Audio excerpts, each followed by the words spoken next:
भगवान के अवतार लेने का छठवां कारण।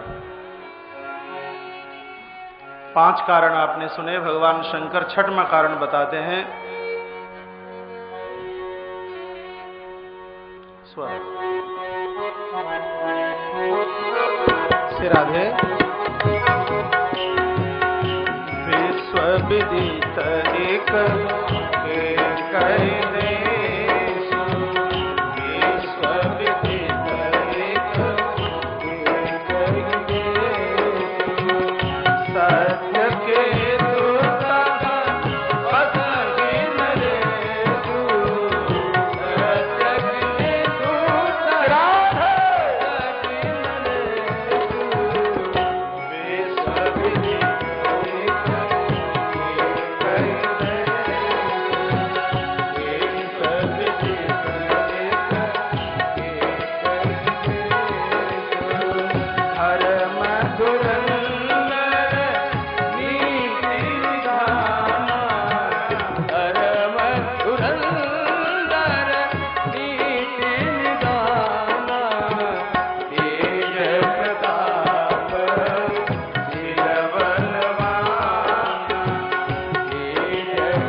देश में एक स्थान कैकेय और वहां के राजा हैं जिनका नाम है सत्यकेतु।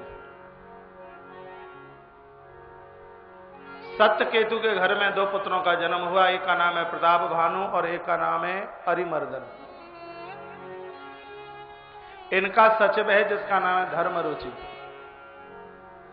दुनिया का ऐसा कोई राजा नहीं रहा जिसको इस प्रताप भानु ने जीता ना हो।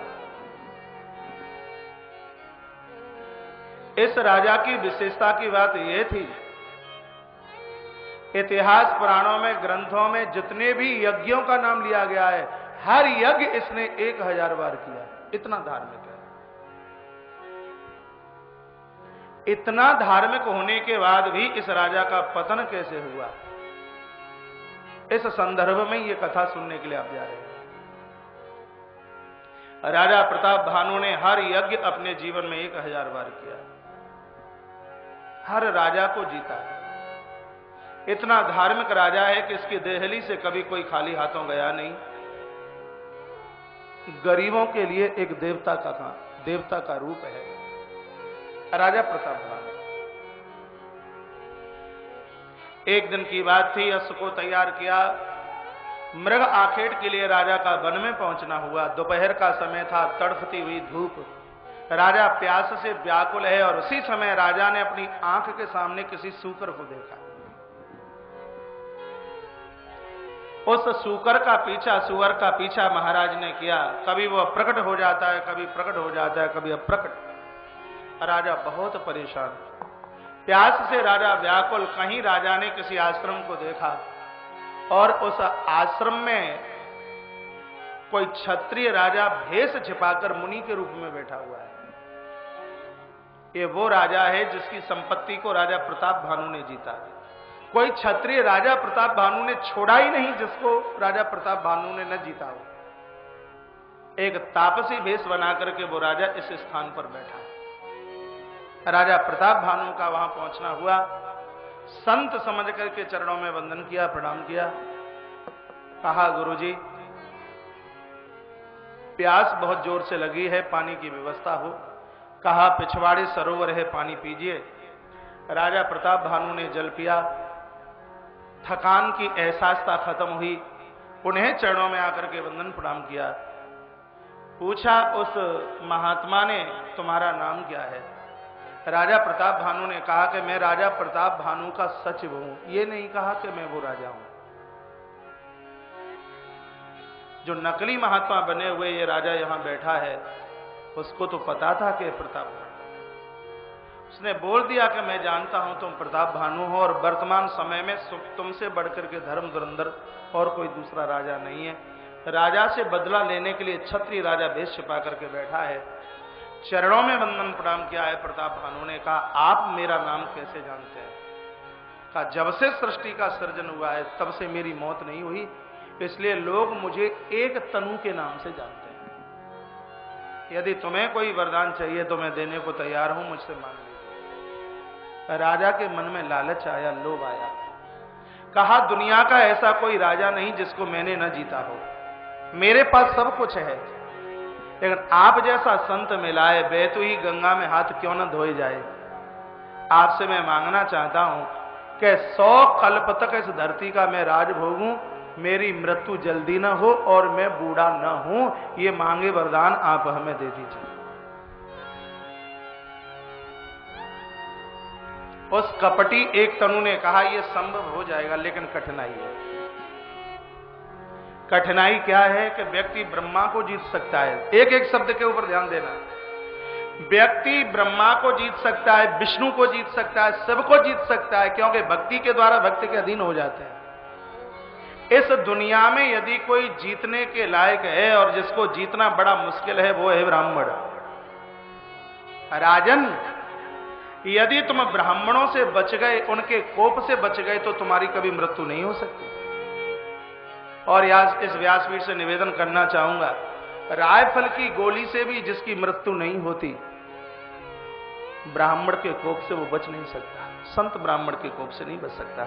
इंद्र कुलिस मम सूल विशाला, काल दंड हर चक्र कराला, जो इन कर मारा नहीं मरही, विप्र रोष पावक सोहि चर।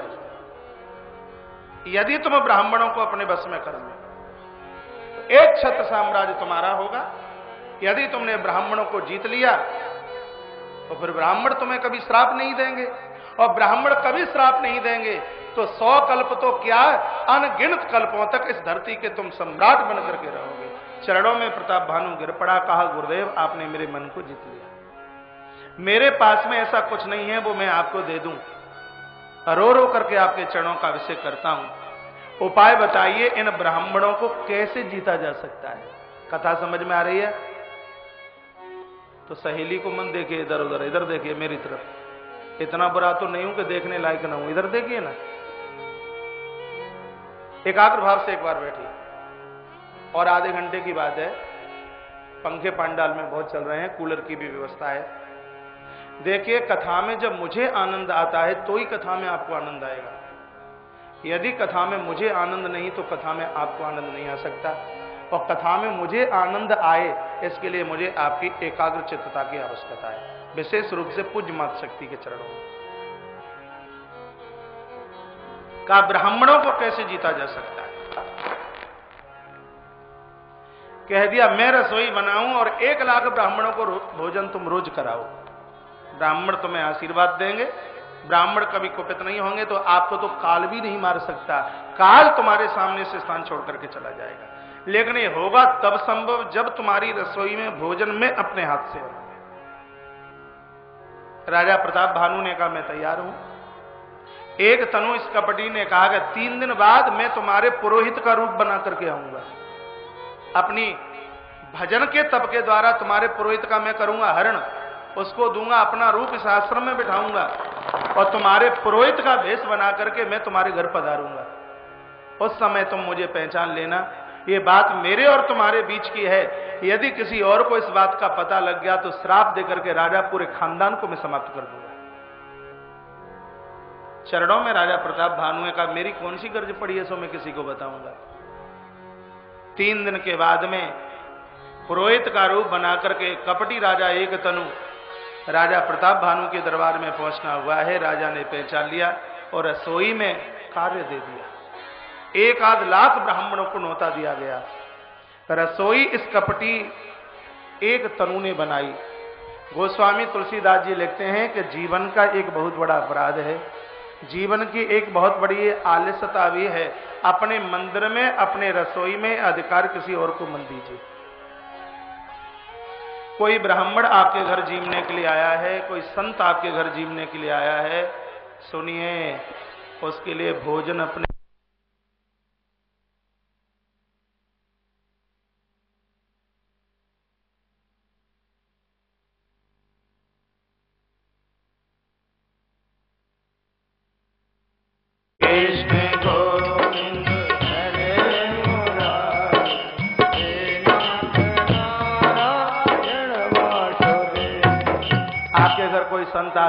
आपके घर कोई अतिथि ब्राह्मण आते हैं, उनका भोजन अपने हाथ से बनाइए। अपने मंदिर में, अपनी रसोई में किसी ऐरे गहरे का प्रवेश न हो। कई प्रमाण है इस बात के लिए। एक तनु के हाथ से भोजन बनवाया गया, 1 लाख ब्राह्मणों को निमंत्रण दिया और वो ब्राह्मण जीवने के लिए आए हैं। राजा ने अपने हाथों से भोजन परोसा। तो ज्यों ही वो ब्राह्मण गिरास तोड़ने के लिए तैयार हुए हैं, इतने में आकाशवाणी हुई। आकाशवाणी ने कहा, भाई आकाशवाणी ते ही काला। आकाशवाणी हुई और कहा, विप्रवृंद नित उठ उठ ग्रह जाओ।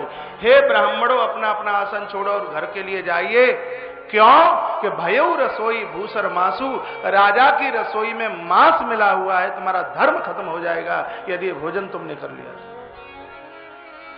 महात्मा लोग कुपित हो गए और खड़े हो गए वो ब्राह्मण, और ब्राह्मणों ने कहा कि ईश्वर राखा धर्म हमारा, ये तो परमात्मा ने हमारे धर्म को बचाया। राजन, तुमने हमारे साथ बहुत बड़ा छल कपट किया। जाइए, हमारा श्राप है कि पूरे परिवार खानदान के सहित तुम धरती पर घोर निशाचर बन जाओ। हमारा श्राप है तुम्हारे। आकाशवाणी द्वारा से हुई, विप्रन श्राप विचार न दिया। हे ब्राह्मणों, तुमने विचार करके श्राप नहीं दिया।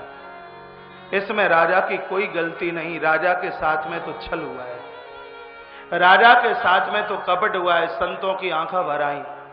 संतों ने कहा, राजन, तुम्हें निशाचर तो बनना पड़ेगा, लेकिन ये हमारा वरदान है तुम्हारे लिए कि तुम्हारा जन्म एक संत के घर में होगा। पुलस्त एक महात्मा के घर में तुम्हारा जन्म,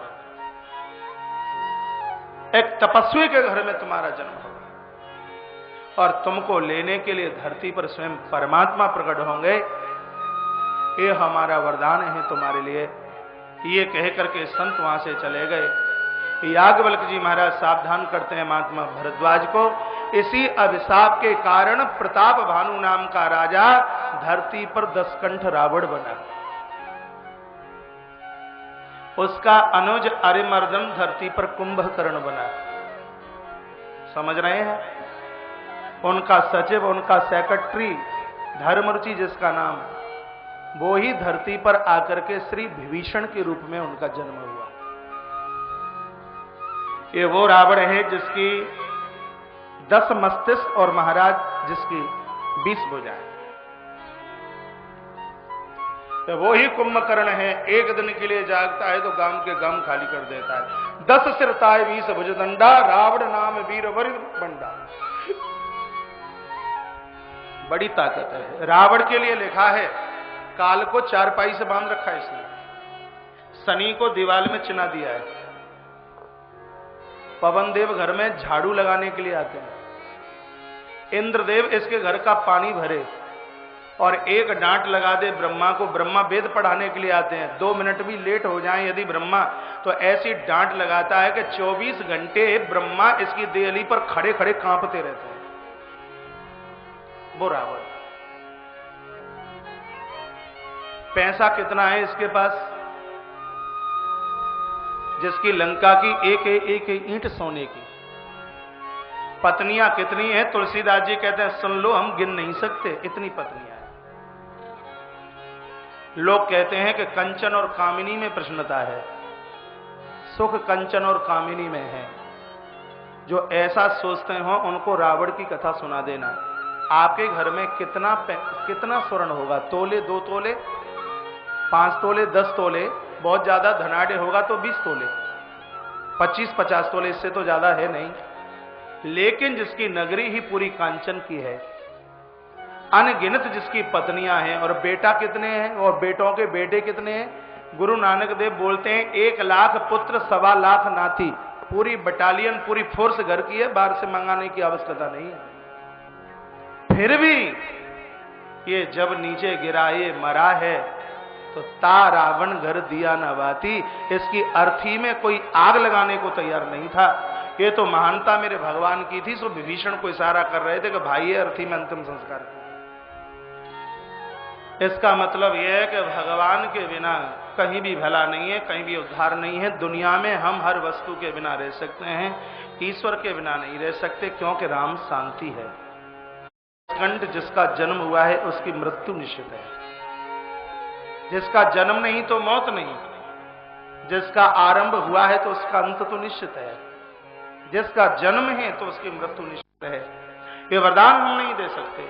तो कहा इसके बदले में और दे दीजिए। क्या?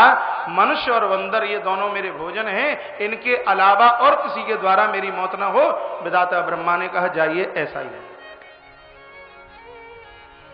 तो वरदान दिया दशकंठ रावण को। तत्पश्चात भूप अनुज अरिमर्दन नामा भयो सु कुंभकर्ण बलधामा। दूसरा जो पहले अरिमर्दन था, यहां कुंभकर्ण हुआ। ये संकल्प लेकर के बैठा है कि 6 महीने जागूं और 1 दिन के लिए सोऊं। देवताओं ने मन में विचार किया, एक क्षण के लिए खड़ा रहे तो गांव के गांव खाली कर दे, और ये 6 महीने जागे तो दुनिया में किसी को छोड़ेगा ही नहीं। सो माता सरस्वती को कहा कि इसकी जिह्वा पर बैठ जाइए और इसकी सोच को बदल दीजिए। माता सरस्वती इसकी जिह्वा पर जाकर के बैठी। शारद प्रेर तासु मति फेरी, मांगे से नींद मांस सट केरी। विधाता ब्रह्मा पहुंचे, का बेटा वरदान मांगिए। तो इसके मुंह से निकल गया, बाबा हम 6 महीने सोते रहें और 1 दिन के लिए जागें, हमें ये वरदान आप दे दीजिए। यदि कहीं उस स्थान पर हमें खड़ा रहने का सौभाग्य प्राप्त होता तो मैं विधाता ब्रह्मा को कहता, बाबा ये तो हर समय सोता रहता तो ही ज्यादा बढ़िया था। यदि 1 दिन के लिए भी जाग गया तो खुरापाती करेगा। आपके पास कागज है तो कलम से जरूर लिखना, कुंभकर्ण अहंकार। ये कथा को सीधे सट्ट मत सुनना, ये सीधे चौपाई आप घर पर भी पढ़ लेंगे। इन कथाओं में तो कुछ और ही छिपा हुआ है। कुंभकर्ण है अहंकार, रावण है मोह, खर और दूषण है राग और द्वेष, मेघनाद है काम और सूर्पणखा है दुर्वासना। ये सब के सब महाराज नरक दिलाने वाले हैं। जहां व्यक्ति मोहांध होगा वहां भी उसका पतन, जहां व्यक्ति अहंकार के साथ में महाराज जिएगा वहां भी उसका पतन है। कुंभकर्ण अहंकार है। प्रातः पूजा में सुठिए और भगवान को कहिए, हे परमात्मा मेरा ये अभिमान रूपी कुंभकर्ण हमेशा के लिए सोता रहे, ये 1 दिन के लिए भी ना जागे, क्योंकि ये जिस दिन जागेगा अहंकार कुंभकर्ण, उस दिन गांव के गांव खाली कर देगा, किसी को जिंदा रहने नहीं देगा। पूजा में से आप उठें तो कंकड़ पत्थर प्रभु से मत मांगना, रोटी मकान दुकान ईश्वर से मत मांगना। प्रभु दरबार में पूजन के लिए आप बैठे तो भगवान को यही कहें, भगवान ये मेरा अहंकार रूपी कुंभकर्ण हमेशा के लिए सोता रहे, ये जागे नहीं, भगवान ये कृपा कर दीजिए, क्योंकि ये जब जाग जाएगा तब ही मार डालेगा। यदि किसी विभीषण को मोह रूपी रावण से बचना है, यदि किसी जीव विभीषण को अहंकार रूपी कुंभकर्ण से बचना है, यदि किसी जीव विभीषण को दुर्वासना रूपी सूर्पणखा और राग द्वेष रूपी खरदूषण से बचना है, तो उस जीव विभीषण को एक संत हनुमान के माध्यम से परमात्मा राम की शरण में जाना ही पड़ेगा। इस दरबार में जाने के बिना कल्याण हो ही नहीं सकता।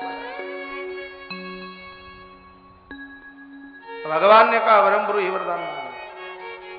कुंभकर्ण खड़ा हुआ और कहा, विधाता यदि आप हमें वरदान देने के लिए आए ही हो तो मांगे वरदान दे दीजिए कि 6 महीने सोता रहें और 1 दिन के लिए जागें।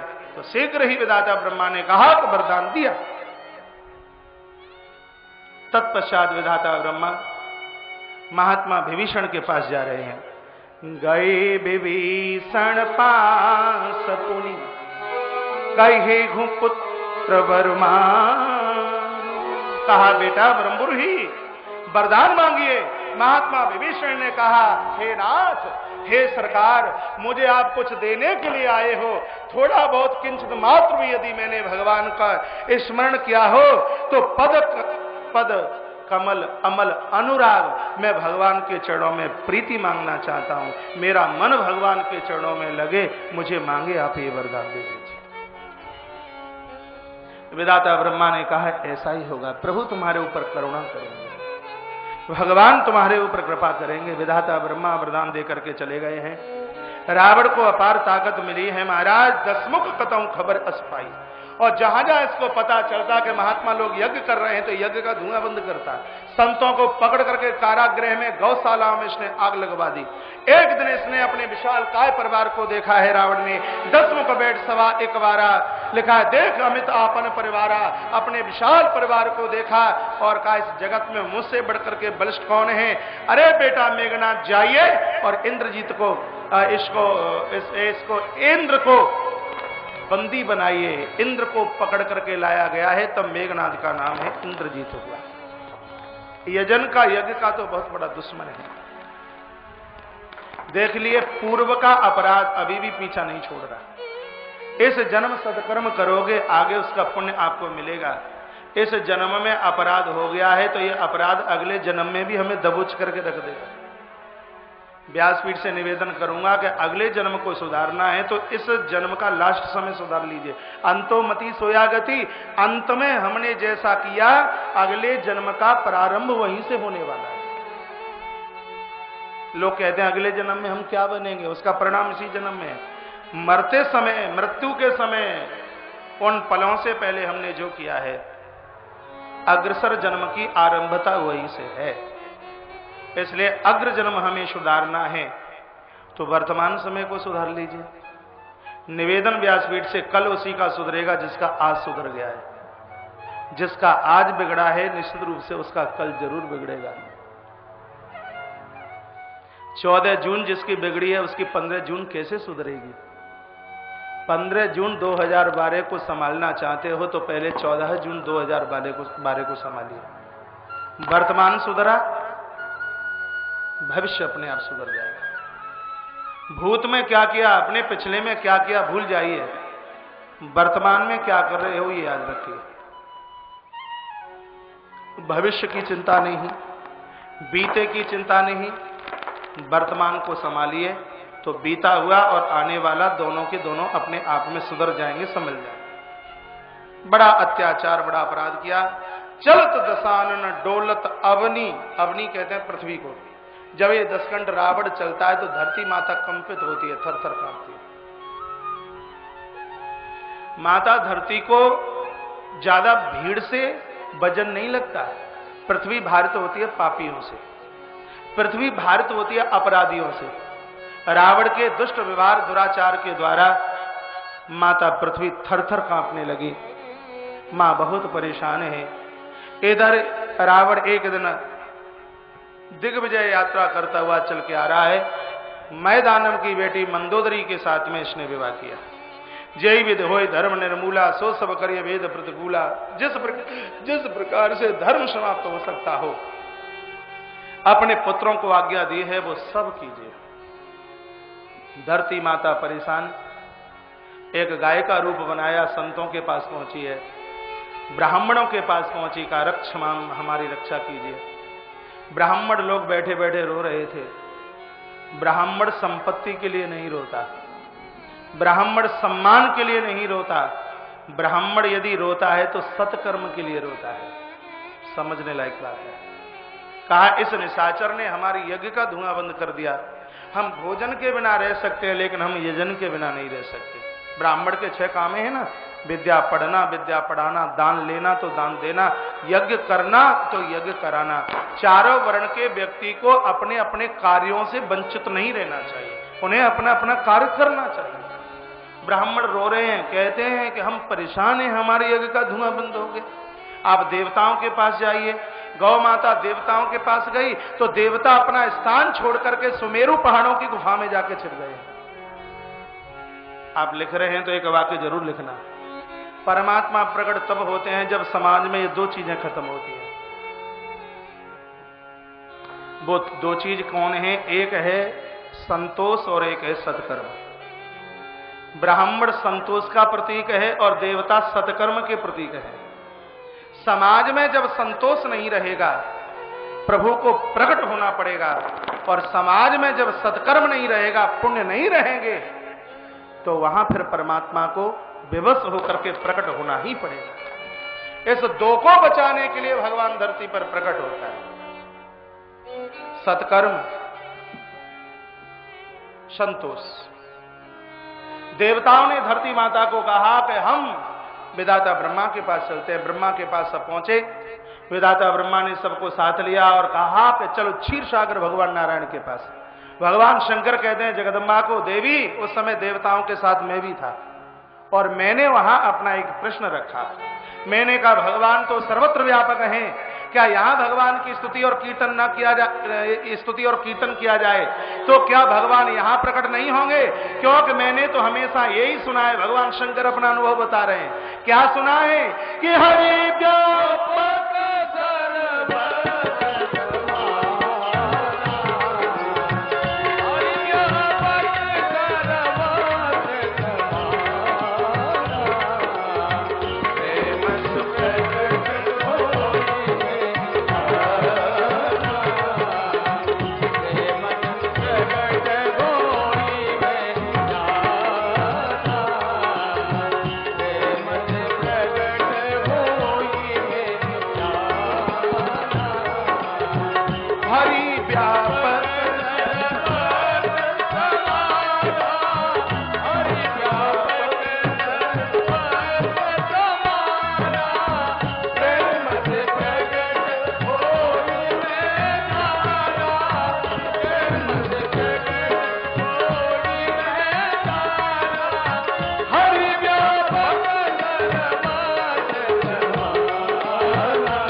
कहते हैं देवी जब मैंने ये बात कही तो मोर वचन सबके मन माना, तो सबको मेरी ये बात अच्छी लगी। तब सब लोगों ने बड़ी जोर से भगवान की स्तुति की, भगवान का कीर्तन किया। रामचरितमानस के बालकांड में दोहा नंबर 185 के नीचे बड़ी सुंदर स्तुति है। सुबह शाम ये स्तुति आप भी बोला करें, कभी न कभी भगवान मेरे और आपके लिए भी प्रकट हो ही जाएंगे। आइए बोलिए मेरे साथ, हल्की हल्की गुनगुनाती तालियों के साथ। प्रभु के आगमन की वेला है। मोह रूपी रावण, अहंकार रूपी कुंभकर्ण और ये दुर्वासना रूपी सूर्पणखा हमारे आपके सामने खड़ी है। इससे बचने के लिए, भगवान को प्रकट करने के लिए स्तुति कीजिए। पीछे तक दोनों हाथ ऊपर करें।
श्री जय जय श्री राधे जय जय श्री राधे जय श्री राधे श्याम।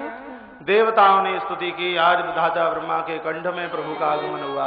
आकाशवाणी हुई। कहा अंशन सहित मनुज अवतारा, मैं अपने अपने अंशों के साथ में धरती पर अवतार लूंगा। देहु दिन कर वंश उतारा। मेरे आने से पूर्व आप सब अपने अपने स्थानों को स्वीकार कर लीजिए। पूछा कैसे क्या बनना है। विधाता ब्रह्मा को कहा कि धरती पर आप जाकर के जामवंत बनिए।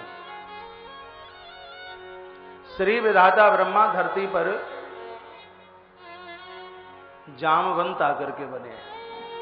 स्वयं शंकर और स्वयं विष्णु, ये दोनों के दोनों मिलकर हनुमंत लाल जी के रूप में धरती पर आकर के प्रकट हुए हैं। इसलिए वैष्णव और शंकर के अनुयायी दोनों के दोनों हनुमान जी की पूजा करते हैं। शिव महापुराण में हनुमान जी के प्राकट्य की कथा के बीच में किसी दिन मैं सुना दूंगा। अभी तो भगवान को आना है। तो शंकर और नारायण ये दोनों के दोनों धरती पर श्री हनुमंत लाल जी महाराज के रूप में आकर के प्रकट हुए। सब देवताओं को बताया कि तुम्हें धरती पर क्या बनना है, और अपने लिए भी बता दिया कि ऐसे ऐसे। पूर्व में कश्यप और माता अदिति बड़ा तप किया है, और उनके आगमन में मैं आकर के इस प्रकार से मैं आकर के प्रकट होऊंगा। अब वहां हम चल रहे हैं जहां के एक छत्र सम्राट महाराज दशरथ है। दशरथ के लिए गोस्वामी तुलसीदास जी ने मणि का, दीपक नहीं मणि, दिया बुझ सकता है, मणि बुझती नहीं है। लिखा अवधपुरी रघुकुल मनरा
वेद ही धरती पर महाराज दशरथ के रूप में प्रकट हुए। याद रखना जिंदगी पर्यंत इस बात को। स्वयं वेद भगवान ही धरती पर दशरथ के रूप में प्रकट हुए। वेद के अंदर जो 1 लाख ऋचाएं हैं, वेदों के अंदर जो 1 लाख ऋचाएं हैं, वो धरती पर 3 देवियां बनी। वेदों के अंदर 1 लाख ऋचाएं कौन कौन सी हैं? 80,000 ऋचाएं हैं कर्मकांड की, 16,000 ऋचाएं हैं भक्ति कांड की, और 4,000 ऋचाएं हैं ज्ञान कांड की। जो ज्ञान कांड की 4,000 ऋचाएं हैं वो धरती पर माता कौशल्या के रूप में जन्म लिया। जो कर्मकांड की 80,000 ऋचाएं हैं वो 80,000 ऋचाएं धरती पर माता कैकेयी के रूप में प्रकट हुई। जो उपासना कांड की 16,000 ऋचाएं हैं वो 16,000 ऋचाएं अयोध्या में माता सुमित्रा के रूप में इनकी पराकट्ठता हुई। कैकेयी कर्म है, कर्म करते रहोगे तो कर्म का फल भरत है। कौशल्या माता ज्ञान है, ज्ञान के साथ जियोगे तो ज्ञान का फल राम है। सुमित्रा भक्ति है, और भक्ति करते रहोगे तो ज्ञान से मिलेगा फल 1, कर्म से फल मिलेगा 1, लेकिन जो भक्ति करेंगे उनको 1 नहीं, उनको फल 2 मिलेंगे, शत्रुघ्न और लखनलाल। शत्रुघ्न और लखन अपने आप में क्या है, कि कल आप बहुत विस्तार से सुन पाओगे। अभी मैं इतना कहूंगा, कौशल्यादि नारी प्रिय सब आचरण पुनीत, पति अनुकूल प्रेम दृढ़ हरिपद कमल विनीत। पति के चरणों की सेवा करने वाली ये देवियां, इनका आचरण पुनीत है, अपने आप में यह अतिशय महान है। एक दिन की बात, गुरु माता अरुंधति बैठी बैठी रो रही है। गुरुदेव वशिष्ठ ने कहा, देवी आंख में आंसू क्यों हैं? माता अरुंधति ने कहा कि आप जैसा गुरु होते हुए और महाराज दशरथ का वंश निर्वंश है, क्या आप अपने शिष्य को एक पुत्र नहीं दे सकते, एक लाल नहीं दे सकते? गुरुदेव ने कहा, देवी क्या करूं, जब राजा को लालसा ही नहीं है तो लाल कहां से आए? गुरु माता अरुंधति बोली है, लालसा मैं पैदा करवा दूंगी। गुरुदेव वशिष्ठ ने दोनों हाथ उठा करके कहा कि लालसा तुम पैदा करवा दोगी तो लाल मैं पैदा करवा दूंगा। गुरु ऐसा है।